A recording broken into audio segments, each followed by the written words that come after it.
বাঁশখালী উপজেলা প্রশাসনের আয়োজনে তারুণ্যের উৎসব ২০২৫ জাতীয় গোল্ড কাপ ফুটবল টুর্নামেন্ট অনূর্ধ্ব-১৭ উদ্বোধনী অনুষ্ঠান জলদি আদর্শ উচ্চ বিদ্যালয় মাঠে তারুণ্যের উৎসব ২০২৫ উদযাপন কমিটির সদস্য রাসেল ইকবাল মিয়ার সভাপতিত্বে অনুষ্ঠিত হয়েছে। আমাদের আজকের যে প্রোগ্রামটি আপনারা জানেন, আন্তঃ ইউনিয়ন এবং জাতীয় যে ফুটবল টুর্নামেন্ট অনূর্ধ্ব-১৭, এটি মূলত আমরা আয়োজন করছি তারুণ্যের উৎসব এর একটি অংশ হিসেবে। তারুণ্যের উৎসবের কিন্তু আরো অনেকগুলো প্রোগ্রাম একই সাথে পুরো বাঁশখালী উপজেলায় পরিচালিত হচ্ছে, যেগুলো আপনারা জানেন। প্রত্যেকটি ইউনিয়ন পরিষদে তারুণ্যের উৎসব উপলক্ষে আমাদের একটি করে কর্মশালা অনুষ্ঠিত হয়েছে।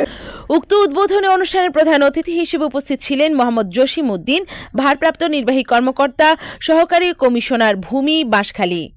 বিশেষ অতিথি হিসেবে উপস্থিত ছিলেন বাঁশখালী থানার চৌকশ police officer in charge Mohammad Saiful Islam, সাবেক মেয়র কামরুল ইসলাম হোসাইনি, যুব উন্নয়ন কর্মকর্তা Mohammad Shawkatuzzaman, second officer Kaykobad, master Abdur Rahim Sannabi, নায়েবে আমির বাঁশখালী উপজেলা, অধ্যক্ষ মোহাম্মদ আরিফুল্লাহ, সেক্রেটারি বাঁশখালী উপজেলা, অধ্যক্ষ মোহাম্মদ আবু তাহের আমির বাঁশখালী পৌরসভা, জিএম সাইফুল ইসলাম, সাংগঠনিক সম্পাদক বাঁশখালী উপজেলা, মাওলানা মোহাম্মদ মহিউদ্দিন বায়তুল মাল সম্পাদক বাঁশখালী উপজেলা, খরশেদ আলী চৌধুরী যুব ও ক্রীড়া সম্পাদক বাঁশখালী উপজেলা।